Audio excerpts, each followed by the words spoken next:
Olá, você vai acompanhar agora mais um episódio do podcast Opinião do Especialista, um conteúdo da Academia Digital Einstein. Eu sou a Fernanda Gushken, aluna da Faculdade de Medicina do Einstein, e hoje vamos falar sobre cigarros eletrônicos e narguilé. Para isso, convidamos a doutora Luísa Degani Costa Falcão, médica pneumologista do HIAE, coordenadora de internacionalização de ensino e pesquisa da mesma instituição e professora de clínica médica da Faculdade de Medicina do Albert Einstein. Doutora Luísa, muito obrigada pela presença. Obrigada, Fê. É um prazer estar aqui com você. Vamos começar com um panorama geral. Doutora Luísa, você poderia explicar como que historicamente se compara o uso de cigarros tradicionais com o crescente uso atual de cigarros eletrônicos e narguilé? Essa perspectiva histórica, Fê, é uma perspectiva interessante e às vezes bem pouco comentada, né? A gente sabe, existem diversos exemplos na história da humanidade, mas o mundo é cíclico, né? E exatamente esse cenário cíclico é o que a gente está vendo acontecer com os cigarros eletrônicos. Então, os cigarros tradicionais, o cigarro de tabaco, né? Obviamente, ele já é conhecido há séculos, né? Então, assim, a planta do tabaco em si, ela já era utilizada, a planta natural da América Latina, e ela já era utilizada pelos nativos aqui quando chegaram os colonizadores. O primeiro relato que a gente tem de alguém viciado em tabaco e que fumava o tabaco era, inclusive, de um membro das naus que fizeram o descobrimento das Américas. E aí, inicialmente, no início da epidemia do tabaco, era uma coisa, na verdade, muito restrita a uma classe que era uma classe mais abastada, já que era uma especiaria vinda das Américas. Só na época da Revolução Industrial, 1800 e pouco, é que o tabaco foi produzido em larga escala, com a primeira máquina, né, de produção de cigarros tradicionais de tabaco, que efetivamente você teve uma popularização do uso. E nessa popularização do uso, infelizmente, os médicos eles tiveram um papel central. Se você for olhar relatos da época, fotos da época, os maços de cigarro muitas vezes vinham com fotos dos médicos mesmo anunciando o cigarro como algo que poderia ajudar a curar tosse, asma, tuberculose, o que é até risível e cômico hoje, quando você olha uma coisa dessa, mas era o que se acreditava na época.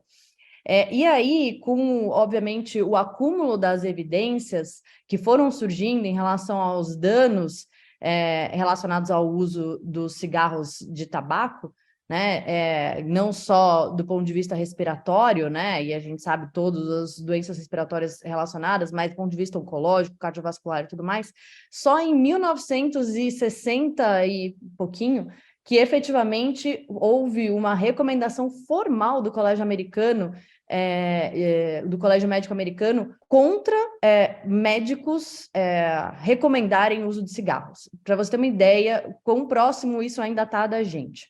De lá para cá, a indústria do tabaco ela teve que se reinventar, né? E aí, ao longo do tempo, eles foram criando diversas estratégias para tentar ainda convencer a população ou iludir a população em relação ao cigarro de tabaco, de que não faria mal. Então, criaram os cigarros com filtro, criaram os cigarros light, e nesse sentido, a indústria cinematográfica também nos Estados Unidos, Hollywood, teve um papel central aí em trazer o cigarro como algo luxuoso, sedutor, relacionado a poder, né? E isso foi levando a um aumento progressivo do uso de cigarros de tabaco no mundo inteiro, né? Então, esse foi o cenário até aproximadamente o final da década de 80. A partir desse momento, assim, as sociedades médicas, as entidades que trabalham com saúde pública realmente fizeram um trabalho muito bom na grande parte do mundo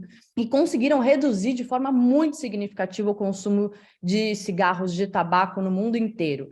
O Brasil, especificamente, é um exemplo grande de sucesso nesse sentido. Entre mais de 200 países no mundo que foram avaliados num estudo publicado no Lancet, em relação à evolução da epidemia de tabaco nos últimos 30 anos, o Brasil foi o país que mais conseguiu reduzir a prevalência de tabagistas. Então, assim, o Brasil é um exemplo para o mundo, né? Com diversas medidas que foram adotadas em maior ou menor intensidade em grande parte dos países, como, por exemplo, a proibição de venda para menores, a colocação de fotos bastante chocantes nos maços de cigarro, a proibição do consumo de cigarros em ambientes fechados, entre outras medidas, além da taxação dos maços de cigarro também. Então, esse era o panorama que a gente vinha vivenciando e vem vivenciando em relação aos cigarros tradicionais. Porém, no início dos anos 2000, surgiram os cigarros eletrônicos.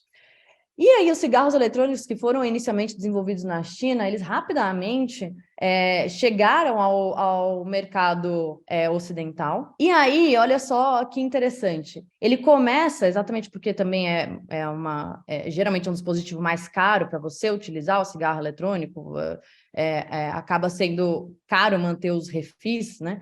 Então, ele começa, mais uma vez, pela classe mais abastada, pela classe de maior renda familiar. E ele começa a se popularizar, inclusive, e a gente tem reportagem até de jornal nesse sentido, com médicos sugerindo que, eventualmente, eles poderiam ser utilizados para a cessação de tabagismo.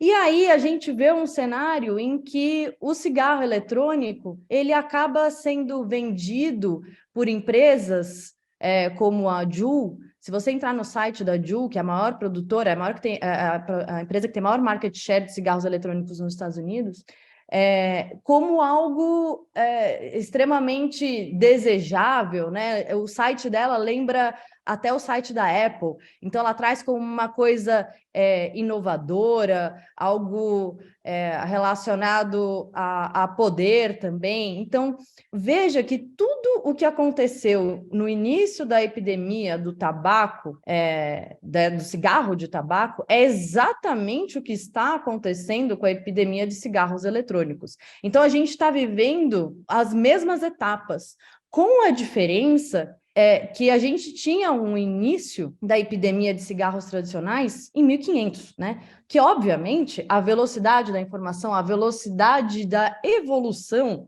das coisas era muito diferente do que a gente vivencia agora. Então, a gente está vivendo uma forma acelerada da mesma coisa. E esse é o panorama que a gente está atualmente, com cigarros eletrônicos aumentando, o consumo de cigarros eletrônicos aumentando exponencialmente no mundo inteiro, com uma previsão de um faturamento multibilionário nos próximos anos, e obviamente que isso chamou a atenção da indústria de tabaco, e hoje em dia as produtoras de cigarros eletrônicos, muitas delas já foram compradas pela indústria tradicional de tabaco.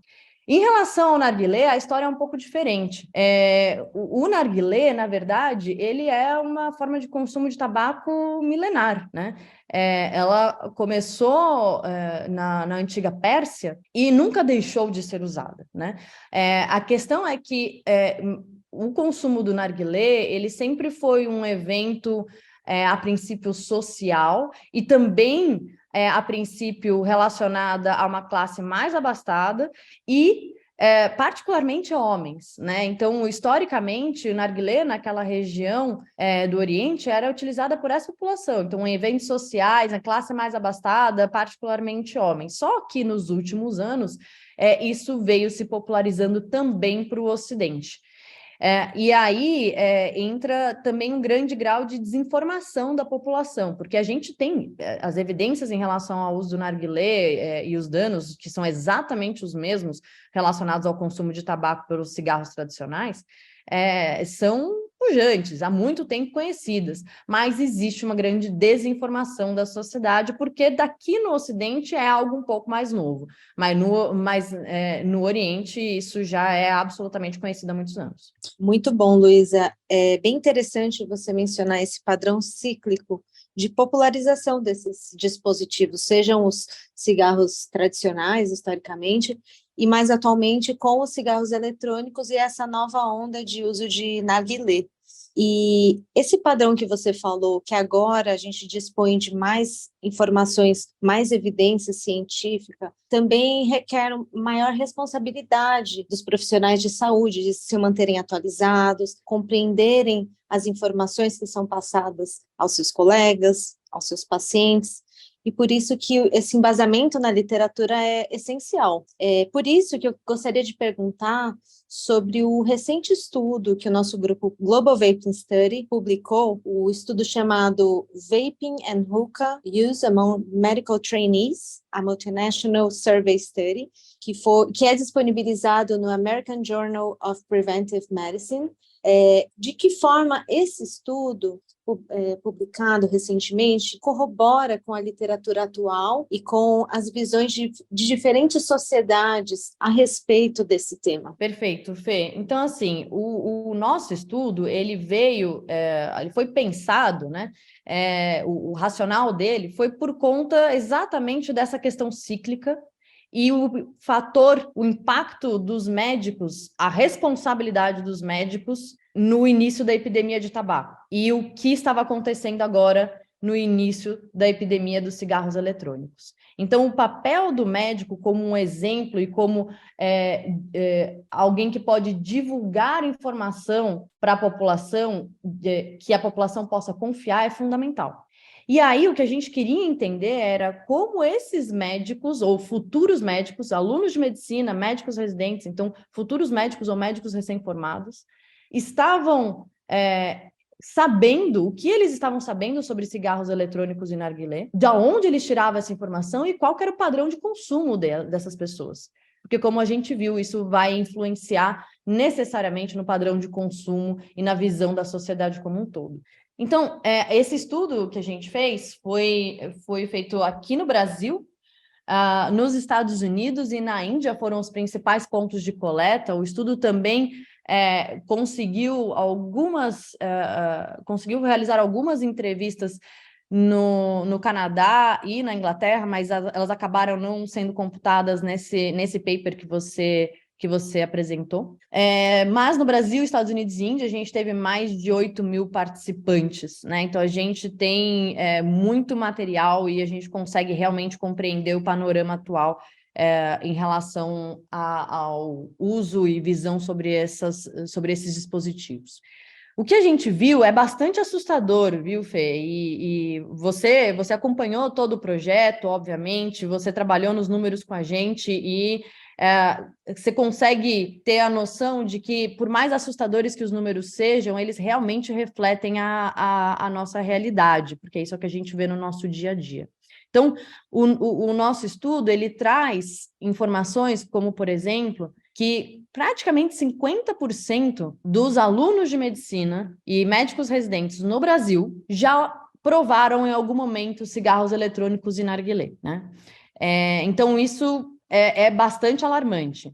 Esse número, será que ele foi diferente em relação a Estados Unidos e Índia? E é esse tipo de comparação que a gente faz e uma análise crítica da situação. Então, no Brasil, a gente teve 44% de alunos e residentes que já tinham experimentado cigarros eletrônicos e narguilé, contra 47% nos Estados Unidos e só 3,7% na Índia. Então, muito próximo dos valores dos Estados Unidos, muito, muito diferente na Índia. Em relação ao narguilé, foram 47% de alunos que em algum momento provaram narguilé, contra 37% nos Estados Unidos e só 7% na Índia. Então, a gente já começa a ver por aí que a Índia tem um padrão bastante diferente dos Estados Unidos e Brasil. Mas isso, o provar só, a gente entende que às vezes são pessoas jovens, querem experimentar alguma coisa, e isso a gente entende que é um padrão de consumo de diversos tipos de drogas lícitas ou ilícitas.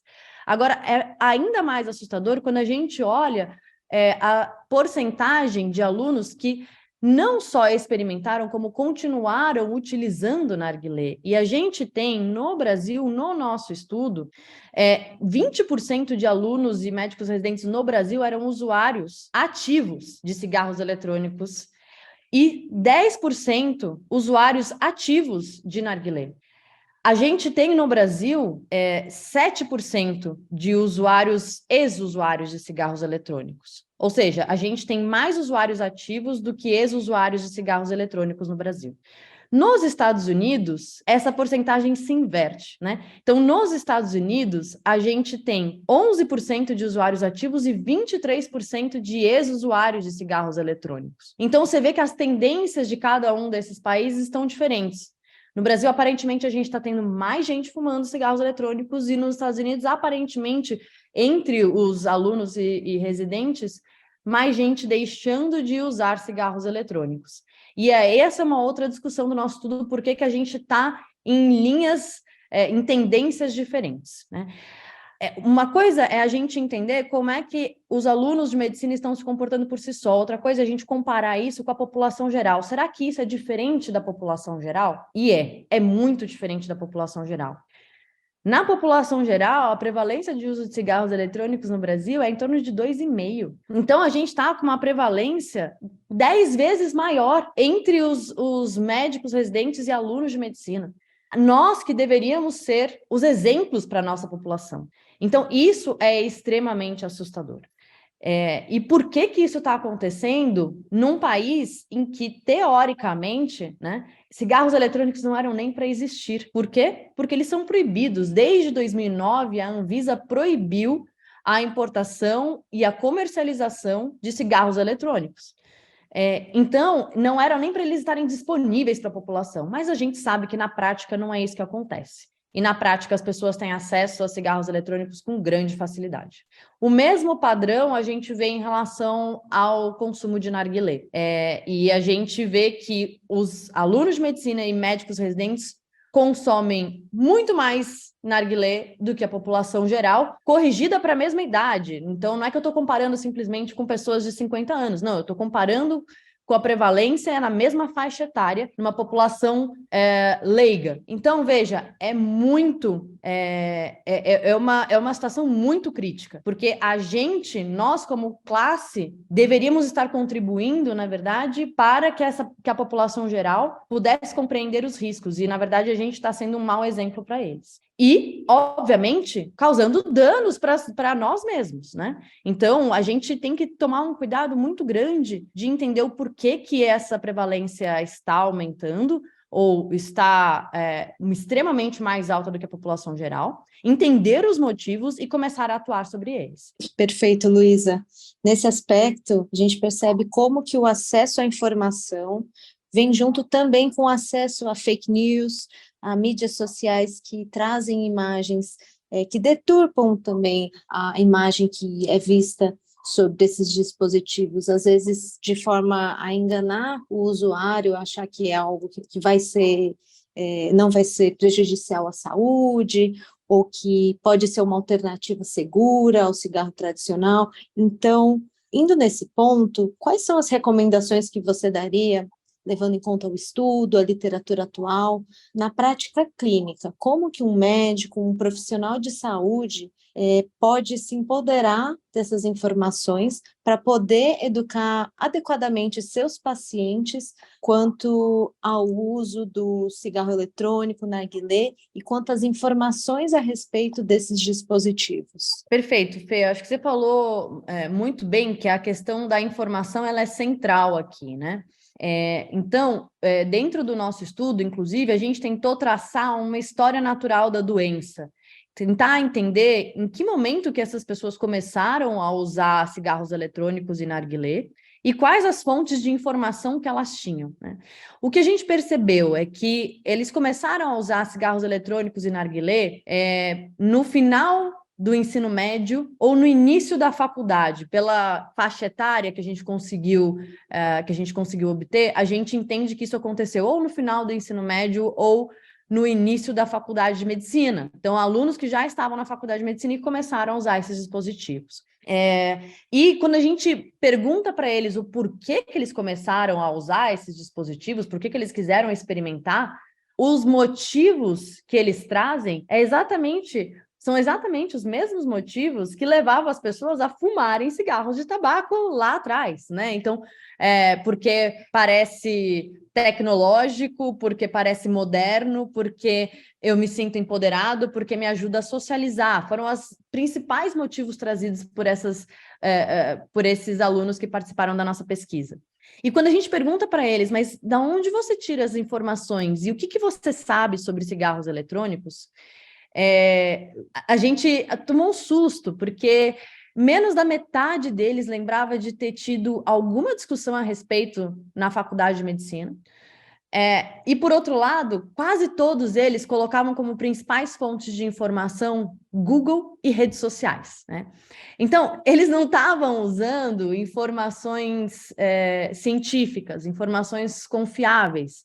Eles estavam sujeitos aos mesmos vieses e às mesmas fake news que a população leiga. Então, eu acho que a primeira coisa aqui que a gente tem que fazer é fazer uma autorreflexão nossa, enquanto educadores, e obviamente, eu sou professora da faculdade, então essa é a nossa autorreflexão.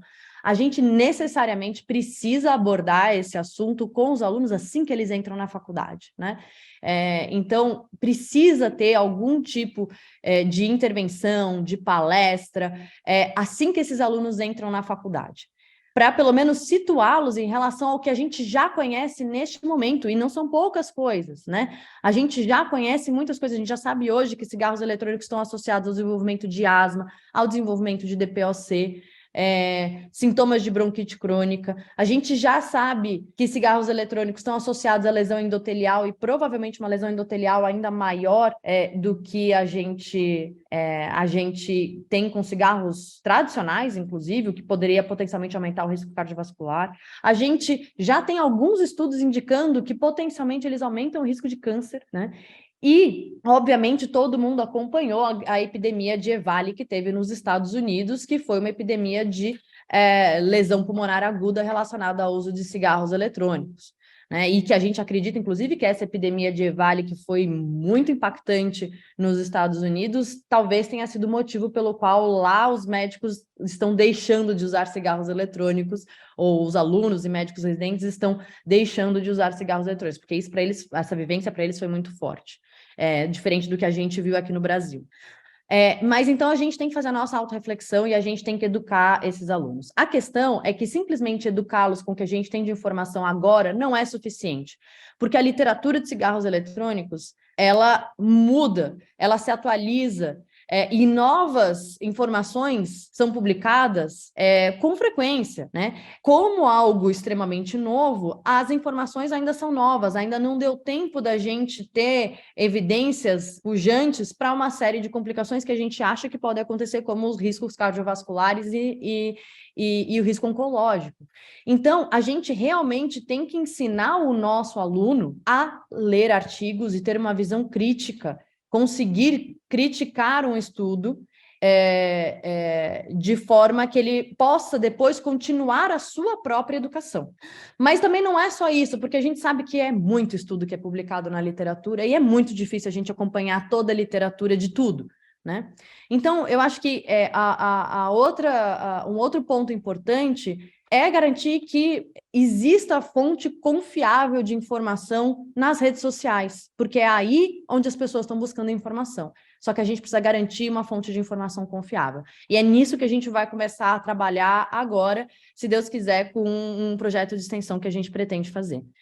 Você tinha me perguntado também, Fê, em relação ao que os médicos podem fazer nos consultórios, né? Então, eu acho que na prática. Na prática, eu acho que uma coisa que é fundamental é a forma como a gente pergunta para o paciente em relação aos cigarros eletrônicos e narguilé. Porque se você pergunta para o paciente só, você fuma? Ele vai falar não, porque ele não entende isso como fumar. Então, a primeira coisa que a gente tem que incorporar na nossa anamnese é não só você fuma, mas você fuma ou usa cigarros eletrônicos ou usa narguilé. Então, acho que esse é um primeiro ponto, para a gente conseguir identificar essas pessoas, né?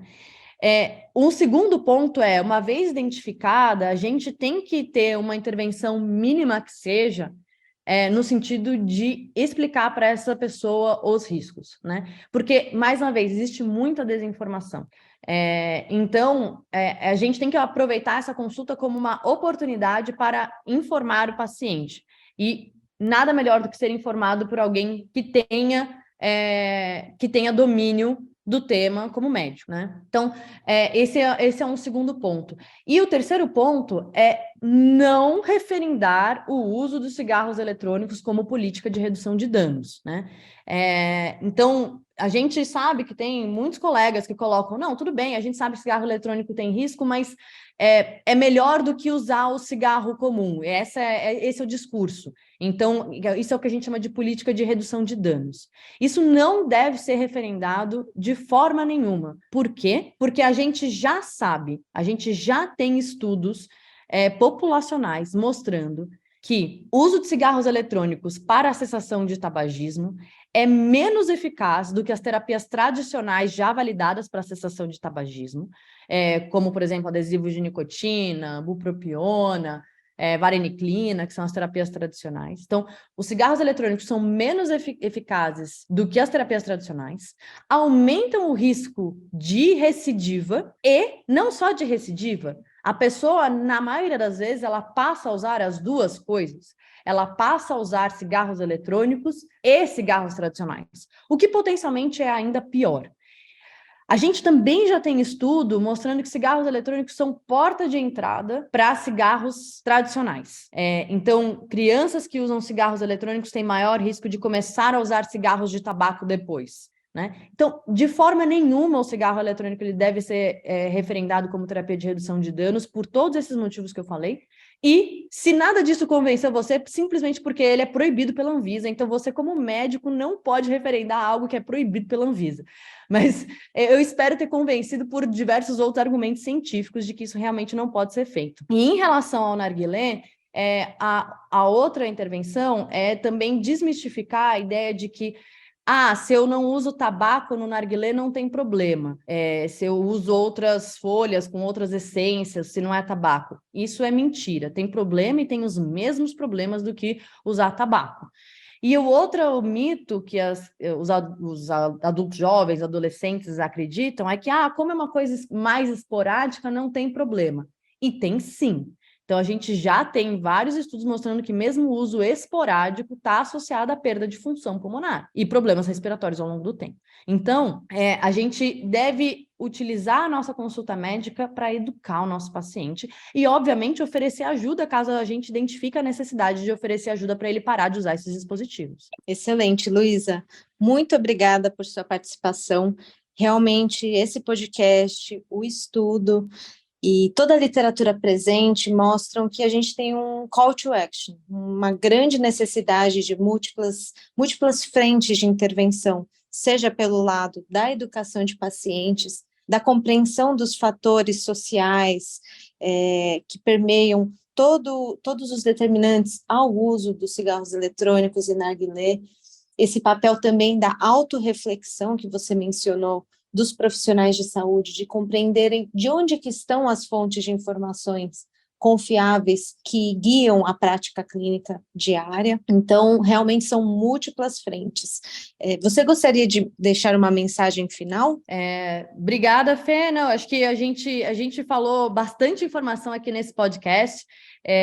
Eu me coloco à disposição, como eu falei para você, Fê, a gente tem aqui a nossa convicção de que esse estudo ele é um ponto de partida. Era o que a gente precisava para mapear, identificar os pontos que a gente precisa agir para tentar interromper esse ciclo vicioso que está se repetindo em relação ao que aconteceu no início, no final de 1800 e início de 1900, em relação aos cigarros tradicionais. Então, esse nosso estudo, a gente entende não como algo que teve um começo, meio e fim, mas, na verdade, como o começo, a identificação do problema, a definição do problema, e agora, se Deus quiser, a gente vai começar a agir sobre ele. E a gente está aqui à disposição porque isso é o tipo de coisa que a gente não faz sozinho, né? Isso é o tipo de coisa que precisa de muita gente envolvida, não gente de uma instituição só, mas de diversas instituições, de diversas organizações, para que isso atinja uma massa maior de pessoas e que a gente consiga disseminar informação confiável e interromper esse ciclo. Ótimo. Esperamos que tenham gostado do episódio. Para conhecer mais conteúdos gratuitos oferecidos pela Academia Digital Einstein, acesse academiadigital.einstein.br.